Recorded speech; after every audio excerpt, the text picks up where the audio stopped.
जय श्री गुरुदेव, जय श्री कृष्णा। नवा अध्याय। उधर वृंदा ने स्वप्न में देखा कि उसका पति समस्त अंगों में तेल मलकर नंगे शरीर भैंस पर सवार होकर प्रेतों के साथ दक्षिण दिशा की ओर जा रहा है। यह स्वप्न देखकर वृंदा अत्यंत चिंतित हुई। महल, अटारी, गौशाला तथा वाटिका आदि कहीं पर भी उसे विश्राम नहीं मिला। तब वह एक वन से दूसरे वन में जा पहुंची। वहां उसने सिंह जैसे मुख वाले दो राक्षस देखे। उन्हें देखकर वह सहसा भयभीत हो गई और एकदम वहां से भाग खड़ी हुई। आगे जाकर उसने एक तपस्वी और उसके शिष्य को देखा। उनसे अपनी रक्षा की प्रार्थना की।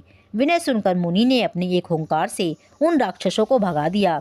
तत्पश्चात वृंदा ने विनय पूर्वक मुनि से कहा कि हे मुने, मेरे पति जलंधर तथा महादेव जी का घोर युद्ध हो रहा है। उसमें विजय किसकी होगी, बताने की कृपा करें, क्योंकि आप तो सर्वज्ञ हैं। वृंदा के वचन सुनकर मुनि ने आकाश की ओर देखा। उसी समय दो बंदरों ने आकर मुनि को प्रणाम किया और फिर मुनि का संकेत पाकर वे दोनों बंदर वहां से चले गए। पुनः थोड़ी देर बाद वे दोनों बंदर आकाश की ओर से आए और उन्होंने जलंधर दैत्य का सिर तथा धड़ लाकर पटक दिया। वृंदा अपने पति के मृत शरीर को देखकर अत्यंत दुखी हुई और विलाप करती हुई पृथ्वी पर मूर्छित होकर गिर पड़ी। मुनि ने अपने कमंडल से वृंदा पर जल छिड़का तो उसमें कुछ चेतना आई। तब वह पुनः विलाप करती हुई मुनि से कहने लगी, हे मुनि, जिसने देव, गंधर्व एवं विष्णु सहित तीनों लोकों पर विजय प्राप्त की थी, वह शिवजी के हाथों से कैसे मारा गया? आप सामर्थ्यवान हैं, इसीलिए किसी प्रकार मेरे पति को फिर से जीवित कर दीजिए। तब मुनि कहने लगे, हे भद्रे, शिवजी के हाथ से मारे हुए को जीवित करना असंभव है, किंतु फिर भी हम तुम पर कृपा करके इसको जीवित किए देते हैं। इतना कहकर मुनि अंतर्ध्यान हो गए और जलंधर जीवित हो गया। वृंदा के साथ उसने प्रेमालाप करना आरंभ किया और आलिंगनबद्ध हो गया। वृंदा भी अपने पति के वेश में विष्णु जी के साथ उस वन में रमण करती रही, किंतु एक दिन उसने अपने पति के वेश में विष्णु भगवान को पहचान लिया और अत्यंत क्रोधित होकर बोली कि तुमने मेरा पतिव्रत धर्म भंग किया है, इसीलिए मैं तुम्हें श्राप देती हूँ। निश्चय ही वह कपटी मुनि तुम ही थे और तुमने माया द्वारा जो दो राक्षस बनाए थे, कालांतर में वे ही दोनों तुम्हारी स्त्री का अपहरण करेंगे और जो तुम्हारा शिष्य था वही बंदर रूप धरकर तुम्हारी सहायता करेगा।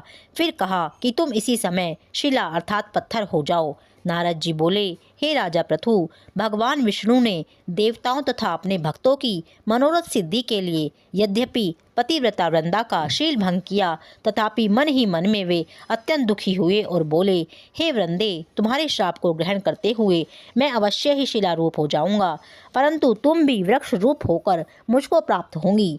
उसी समय वृंदा अपने पति के चरणों का ध्यान करके विष्णु जी के मना करने पर भी अग्नि में प्रवेश कर गई और विष्णु जी वृंदा का स्मरण करके उसकी चिता भस्म में लौटने लगे। नारद जी कहते हैं कि हे राजा पृथु, उधर युद्ध क्षेत्र में जलंधर दैत्य ने शिवजी को अति बलवान समझकर राक्षसी माया द्वारा पार्वती बनाई और उन्हें मारने लगे। उसकी इस माया को देखकर शिवजी नीचे मुख करके बैठ गए। यही उचित अवसर जान जलंधर ने शिवजी पर अनेक बाणों से प्रहार किया।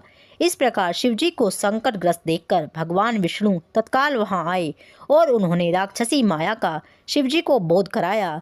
तब सचेत होकर शिवजी ने अत्यंत वेग से दैत्यों पर भयंकर बाण वर्षा प्रारंभ कर दी, जिससे भयभीत होकर शुंभ और निशुंभ भी युद्ध क्षेत्र से भाग खड़े हुए। तब शिवजी ने उनको श्राप देते हुए कहा, क्योंकि तुम युद्ध क्षेत्र से भागे हो, इसीलिए पार्वती के हाथ से मारे जाओगे। इधर ज्यों ही वृंदा का प्रतिव्रत धर्म भंग हुआ, जलंधर का बल समाप्त हो गया और भगवान विष्णु ने सुदर्शन चक्र अपने तेज सहित शिवजी को दे दिया। तब शिवजी ने विष्णु तेज के साथ अपना तेज, ऋषियों के तप तथा पतिव्रता स्त्रियों का तेज मिलाकर जलंधर दैत्य पर छोड़ दिया, जिससे जलंधर का सिर कटकर भूमि पर गिर गया। सिर और धड़ अलग होते ही जलंधर का तेज शिवजी में तथा वृंदा का तेज पार्वती जी में समा गया। उधर विष्णु जी वृंदा की चिता भस्म में लौटने लगे। तब देवताओं ने शिवजी की स्तुति कर उनसे कहा, हे महादेव, जलंधर को मारकर आपने हम लोगों पर महान उपकार किया है, परंतु एक अनर्थ हो रहा है। वृंदा के पतिव्रत धर्म से मोहित होकर भगवान विष्णु निरंतर उसकी चिता भस्म पर लौट रहे हैं, अतएव आप कृपा करके इसके लिए भी कुछ यत्न कीजिए। तब शिवजी बोले, हे देवताओं, तुम सब भगवान की योग माया की शरण में जाओ, वही इस संकट को हरेंगी।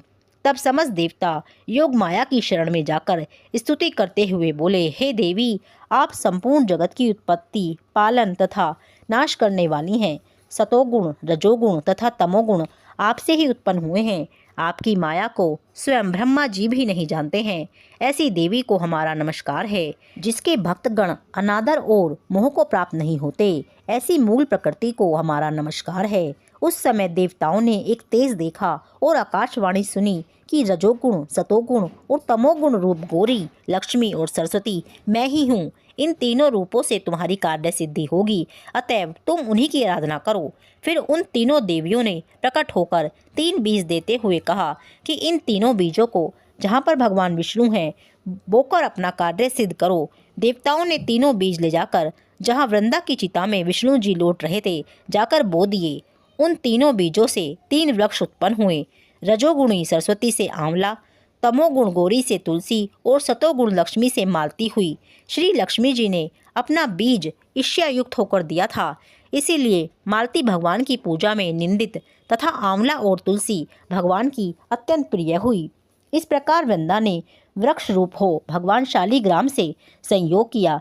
इसी कारण कार्तिक के उद्यापन में भगवान की पूजा तुलसी के मूल में होती है। नारद जी कहते हैं, हे राजा पृथु, जिस घर में तुलसी का वृक्ष होता है उसमें यमदूत कभी नहीं जाते। नर्मदा तथा गंगा जल और तुलसी का पूजन, ये तीनों कार्य समान ही हैं। मनुष्य चाहे कितना ही पापी क्यों न हो, जिसके प्राण मंजरी सहित निकलते हैं वह पाप मुक्त होकर सीधा बैकुंठ को प्राप्त होता है। जो मनुष्य अपने पितरों का श्राद्ध तुलसी और आंवले की छाया में करता है उसके पितृगण मोक्ष को प्राप्त हो जाते हैं। जो मनुष्य मंजरी युक्त तुलसी दल तथा आंवले का फल मुख में रखता है वह साक्षात विष्णु के समान है।